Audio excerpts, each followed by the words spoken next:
Bonjour à tous, très heureuse de vous retrouver pour cette dernière thématique des hors-séries d'Ailleurs dans le monde. Je suis au sein de l'état-major général des armées de Côte d'Ivoire pour aborder une thématique ô combien complexe, celle du terrorisme. Bonjour messieurs. Bonjour Fatih. Heureuse de vous retrouver au sein de la salle des conférences de l'état-major général de l'armée de Côte d'Ivoire. Prenons place. Merci. Docteur Jean-Jacques Konadjé, vous êtes donc spécialiste de la géopolitique et en sciences politiques. Merci d'avoir accepté notre invitation. Je vous en prie. Et Valentin Bougueng, mon cher confrère, heureuse de vous avoir parmi nous pour ce débat. Plaisir partagé. Alors, je voudrais préciser aussi aux téléspectateurs que dans cette émission consacrée au terrorisme, du moins la première partie, nous avons tenté ensemble de définir ce qu'est le terrorisme, ses origines, et parler du passé historique. Et en aucun cas, contrairement à ce qui a été dit par l'ancien Premier ministre français, tenter de comprendre le terrorisme, en aucun cas, c'est de vouloir l'excuser. Je veux que les choses soient claires. Là, nous allons essayer de comprendre un peu ce phénomène qui finalement fragilise tous nos États. Alors, l'origine du mot terrorisme est souvent associée au régime de la terreur, exercé en France entre 1793 et 1794. Pour quelle raison ? Je dirais que c'est associé à la terreur parce que c'est la première fois que ce mot fait son entrée, je dirais, de façon institutionnelle. On va parler d'une forme de terrorisme d'État parce que ça désigne la période de la terreur, qui est une période sombre de la Révolution française qui date pratiquement du 5 septembre 1793 jusqu'au 28 juillet 1794. Mais cela dit, la terreur même a toujours existé dans l'histoire de l'humanité, parce que la terreur en tant qu'acte violent est liée à la nature humaine. Et chaque fois que l'homme a vécu en société, il s'est trouvé qu'il y a eu forcément des traces d'actes de terreur. Et selon les historiens, lorsqu'on remonte dans le temps, c'est au VIe siècle, avant Jésus-Christ, qu'on nous parle des premières traces de terreur. Et ça se manifestait par ce qu'on appelle les tyrannicides ou les régicides, c'est-à-dire les assassinats de tyrans ou de rois. Et progressivement, ça va continuer. Au 1er siècle, ce qui est, je dirais, un exemple le plus connu, c'est au 1er siècle, avec des actes de terreur tournés vers la religion, tournés vers le sacré, avec ce qu'on appelle les zélotes. Les zélotes, c'est une secte, je dirais, juive, qui est un mouvement politique qui a contribué à l'assassinat de Romains et a contribué à ce qu'on appelle la révolution, la grande révolution juive, qui date de 66 à 70 de notre ère. Mais il faut dire qu'on peut citer, il y a beaucoup d'exemples qui sont comme ça, légion, mais c'est pour dire que chaque fois que l'homme a vécu en société, on a trouvé des actes de terreur. Parce que comme le disait Freud, dans Malaise de la civilisation, il dit que l'homme est un être débonnaire qui, contrairement à ce qu'on pense, est chargé d'une bonne somme d'agressivité. Et Thomas Hobbes l'a théorisé un peu plus tôt, en 1651, avec le Léviathan, où il théorisait, je dirais, la terreur de l'État qui naissait. Mais alors c'est ça qui est intéressant, c'est-à-dire que tous ces exemples que vous nous venez de citer, on a l'impression que c'est un terrorisme étatique, notamment à la période de la terreur. Et à partir de la fin du XVIIIe siècle, le terme terroriste tend le plus souvent à décrire certaines formes d'opposition plus ou moins violentes au pouvoir en place. Est-ce qu'on a basculé ? Je vais commencer par citer le philosophe anglais Quentin Skinner qui dit justement fort à propos que les mots sont des conflits congelés. Et avec le terrorisme est véritablement un mot emblématique de cette situation dans la mesure où sa définition se heurte toujours à cette histoire elle-même heurtée du terrorisme qui a évolué, parce que le terrorisme a évolué dans l'espace, dans le temps, comme l'a si bien rappelé le docteur Konadjé tout à l'heure. Il y a un auteur assez connu, David Rapoport, qui dit ceci s'agissant d'une esquisse de l'histoire du terrorisme, distingue ce qu'il appelle the four waves of modern terrorism, c'est-à-dire les 4 voies du terrorisme aujourd'hui, alors du terrorisme moderne. Et là, la première vague, il la situe, donc, comme vous venez de le dire, à cette période-là de l'histoire de la Révolution française, où on est avec en prise avec les terroristes qui sont plutôt bien vus parce qu'ils sont là pour terroriser les ennemis de la révolution. Donc on part de cette première vague qui est une vague révolutionnaire, on va dire, avec donc des attentats ciblés contre des personnalités politiques. C'est cette vague qui va donc de cette période de la fin du 19e siècle jusqu'au début du 20e siècle. Donc on est dans la vague du terrorisme révolutionnaire. Puis on a une deuxième vague qui va être considérée un peu comme la vague anticolonialiste et ethno-identitaire. Dans cette vague, on retrouve donc tous ces mouvements de libération nationale qui ont essayé donc de prospérer, de se battre pour obtenir la libération. Puis on est dans une autre troisième vague par la suite, qui est une vague qui combine donc des incursions à l'international et un rejet de l'idéologie du bloc de l'Ouest. Cette vague-là donc va jusqu'en 1990, qui correspond, comme vous le savez, historiquement donc à la chute du mur de Berlin. Puis il y a une quatrième vague dont on situe la naissance probablement autour des années 70, qui est basée donc sur une lecture politique de l'islam qu'on revendique. On revendique un retour à l'islam comme étant une réponse aux questions sociales, aux questions politiques. C'est dans cette vague qu'on est plus ou moins aujourd'hui. En tout cas, c'est la vague la plus médiatisée qui correspond à celle du terrorisme islamiste. Alors, vous l'avez dit, quelque part, un grand nombre d'organisations politiques ou criminelles ont recouru au terrorisme pour faire avancer leur cause ou retirer des profits. Est-ce devenu au fil des siècles une forme de contestation violente envers l'ordre établi, quel qu'il soit? Oui, il faut dire que le terrorisme a connu plusieurs mutations et comme on l'a si bien dit sur ce plateau, au fil des siècles, ça a changé de camp. C'est-à-dire qu'on a eu des groupes qui ont voulu se faire entendre et qui ont pensé que la terreur, c'est-à-dire les actions violentes, était une façon de se faire entendre. Par exemple, dans le cadre des luttes pour l'émancipation, des luttes de libération nationale, on a vu que ces mouvements-là ont été soutenus par des intellectuels, des personnalités comme Jean-Paul Sartre, des personnalités comme Michel Foucault, des personnalités comme Frantz Fanon, qui ont théorisé, je dirais, la terreur comme une tactique de la révolution. Donc, à partir du moment où on essaie de faire de la terreur une tactique de la révolution, c'est qu'on l'admet comme une forme de lutte contre l'oppression. Et je pense que c'est ce qui a permis à un certain nombre de pays, un certain nombre de colonies, de pouvoir se libérer du joug colonial. Et quand on parle des luttes pour l'émancipation, on se rend compte que c'est au lendemain de la Deuxième Guerre mondiale qu'en Palestine, mandataire, on assiste au premier attentat des Israéliens contre les Britanniques en 1946.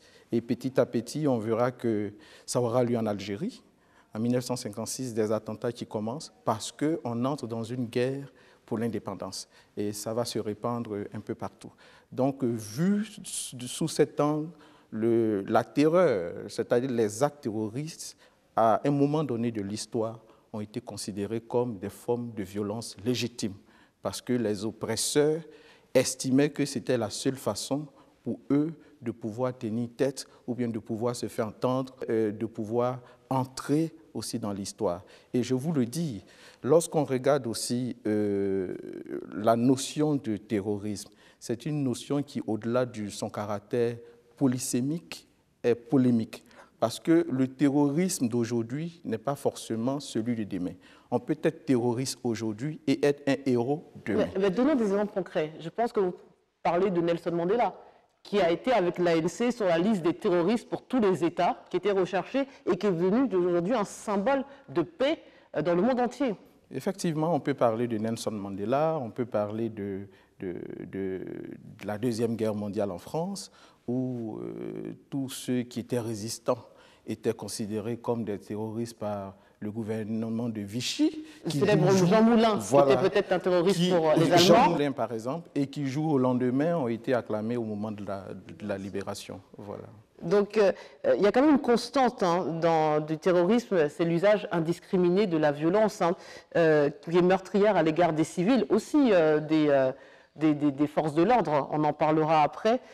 Vous l'avez dit tout à l'heure, il y a eu des mouvements de résistance, mais est-ce qu'une cause aussi noble qu'elle soit, peut justifier ce déchaînement de violence? Valentin Bougain. Donc, sur le champ, parce que vous savez que ça renvoie, votre question renvoie aussi à des valeurs éthiques. Les valeurs éthiques, est-ce que c'est normal, est-ce que c'est légitime, on va dire, de pouvoir utiliser la violence pour défendre une cause si noble soit-elle? Ça reste un point d'interrogation. Mais comme on l'a dit tout à l'heure, écoutez, le concept du terrorisme change.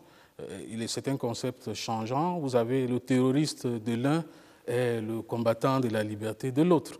Et vice-versa, vous avez des gens qui étaient des Afghans à l'époque, tant qu'ils luttaient contre l'invasion soviétique, eh bien les Américains les finançaient abondamment pour pouvoir chasser l'occupant. Là, c'était de bons combattants de la liberté. Mais quand les Américains arrivent et que avec les mêmes armes qui leur ont été fournies à l'époque par la CIA, quand ces mêmes se retournent contre les Américains, eh bien, les Américains les classent désormais parmi les terroristes. Donc, c'est pour vous dire que c'est un concept changeant. Et la difficulté, justement, à définir la notion tient à tous ces enjeux éthiques, moraux, politiques autour de la question du terrorisme. C'est-à-dire qu'aujourd'hui, quand on dit que le terroriste de l'un est le combattant de la liberté de l'autre, vous avez des États qui, de façon tout à fait, je veux dire, c'est de leur propre chef, décident de mettre telle organisation ou tel individu dans une liste considérée comme la liste des terroristes.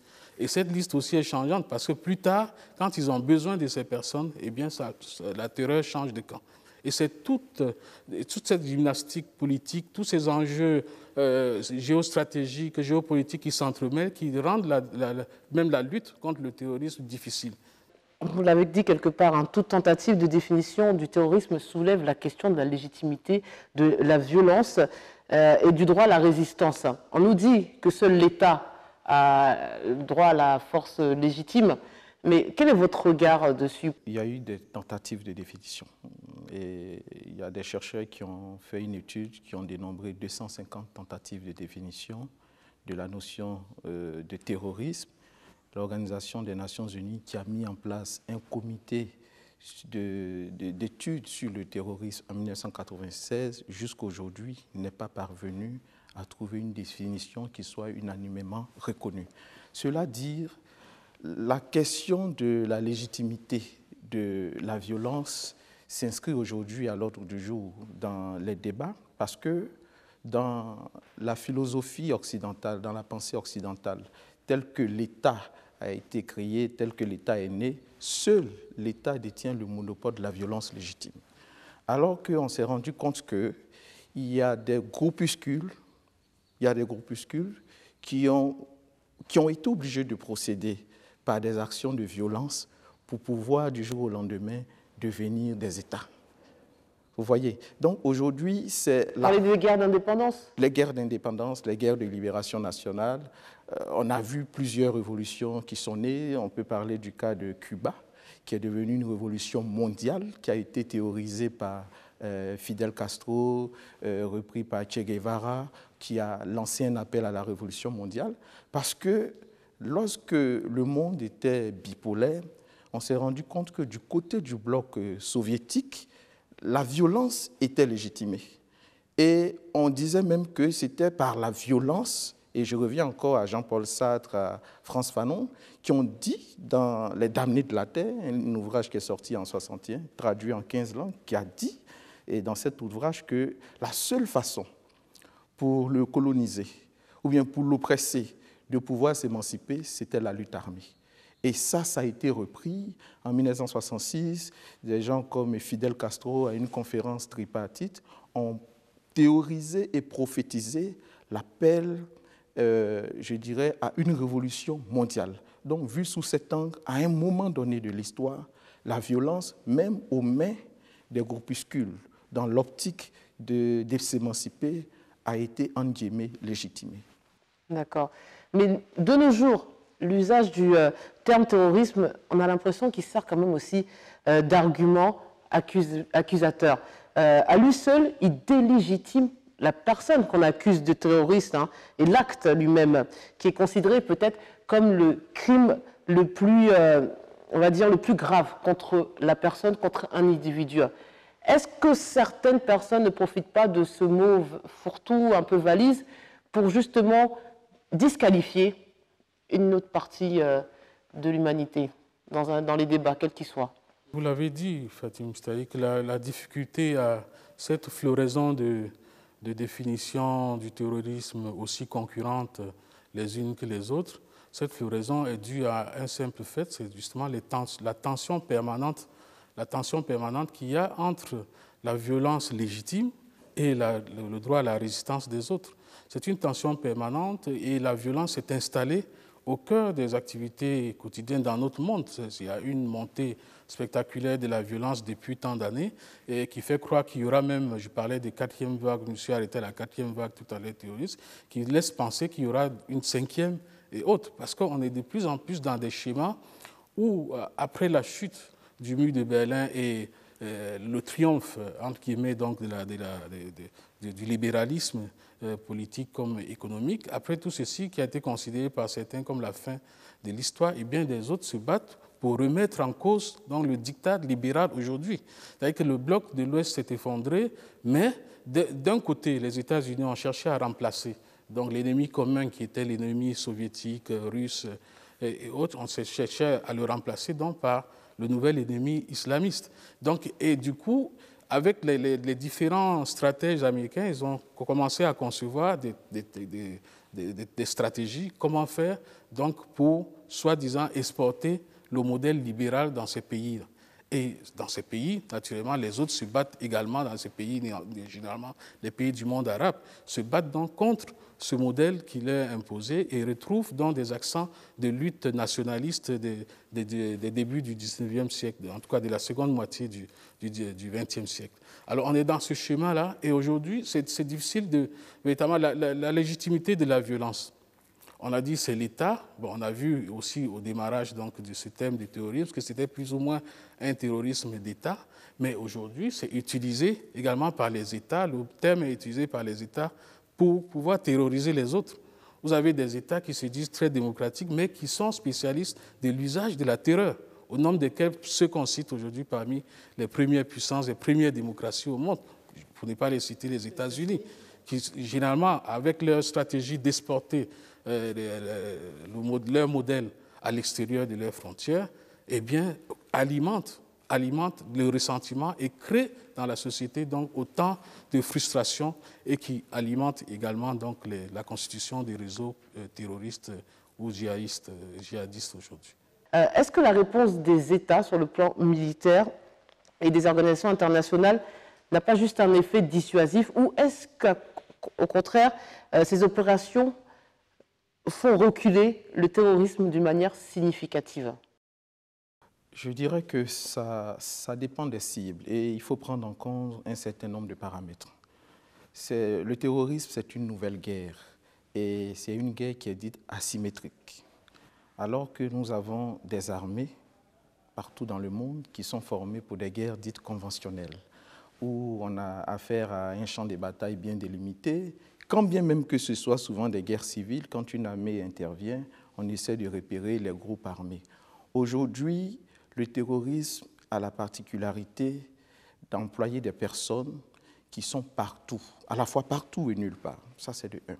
Ils n'ont pas besoin d'assez de moyens pour faire face à une armée. Et il y a eu une évolution dans l'idéologie terroriste. Nous sommes dans une dynamique où on préfère des groupuscules et poser des attentats de petits groupes à effet immédiat plutôt que dans de longues séries de préparations, comme ce fut le cas pour les attentats du 11 septembre 2001. Lorsqu'on regarde tout cela, on se dit qu'aujourd'hui, les groupes terroristes donnent du fil à retordre à nos systèmes de défense et de sécurité. Ils donnent du fil à retordre parce qu'on a des pays qui, sur le modèle des libertés individuelles, ont du mal à appliquer des tests juridiques. Et même lorsque ces tests juridiques sont appliqués, il y a une franche partie de la population qui essaie de se lever contre l'État en question. Ça, c'est pour les pays occidentalisés. Par ailleurs, pour ce qui est des pays africains, la difficulté vient du fait que le terrorisme vient aujourd'hui se greffer sur un certain nombre de lacunes et de failles que nos États ont accumulées depuis les indépendances. à commencer déjà par la violence symbolique que l'État exerce même sur ses propres populations. À côté de cela, on a une paupérisation qui est souvent due à la criminalisation orchestrée au niveau même de l'État, une paupérisation développée par des détournements de deniers publics, et tout cela entraîne une faillite de l'État. Aujourd'hui, on va revenir certainement sur ça, mais dans les pays où le terrorisme a pu s'enraciner, dans les pays africains par exemple, ce sont des pays où ce sont des zones où l'État a démissionné. Et lorsque l'État démissionne, il y a forcément d'autres acteurs qui viennent, qui s'installent et qui essaient de mettre en exergue un certain nombre d'initiatives pour pouvoir les prendre en compte. Alors que je préfère parler de cela parce que le renseignement doit jouer un rôle important dans la lutte contre le terrorisme. Et ce n'est pas seulement le renseignement technologique, mais le premier type de renseignement, c'est le renseignement humain. Mais lorsque une population n'adhère pas à l'idéologie développée par l'État, mais plutôt préfère trouver du refuge auprès de ceux qui sont considérés comme des oppresseurs, il va sans dire que le terrorisme a de bons et beaux jours à faire devant lui. Donc à vous écouter, la situation sociale, économique et politique des États africains va faire de l'Afrique un terreau favorable. Oui, ce que je voudrais dire, c'est que la façon dont le terrorisme évolue diffère d'une zone à une autre. La façon dont il évolue, par exemple, aux États-Unis ou en France, c'est différent, parce qu'on parle plus d'endoctrinement, on parle de quête de repères, on parle de personnes qui sont parties par nécessité d'existence, alors que dans nos pays africains, une étude montre que l'idéologie religieuse compte très peu dans l'endoctrinement ou la radicalisation. C'est plus la quête d'un réconfort, la quête de conditions socio-économiques un peu plus favorables qui permettent à ces personnes-là d'adhérer au groupe. Automatiquement, ces communautés, au lieu de dénoncer ces groupes terroristes, parce que c'est ça aussi la dimension militaire, on ne peut pas mener une action militaire sans du renseignement. Et comme vous constaterez, la réponse militaire montre rapidement ses limites, tout simplement parce qu'on est dans la réaction. C'est chaque fois qu'il y a des attaques qu'on vient et on essaie de juguler les attaques qui ont eu lieu.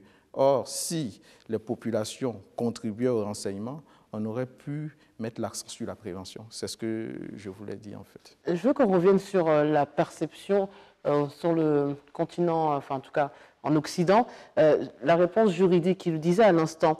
On a quand même l'impression que la question de liberté individuelle est récurrente et préoccupe une partie de la population, pas qu'en Occident, mais on va dire principalement, et que sous couvert de sécurité intérieure justement et de lutte contre le terrorisme, les États opèrent un glissement entre des États de droit vers un état de surveillance généralisée.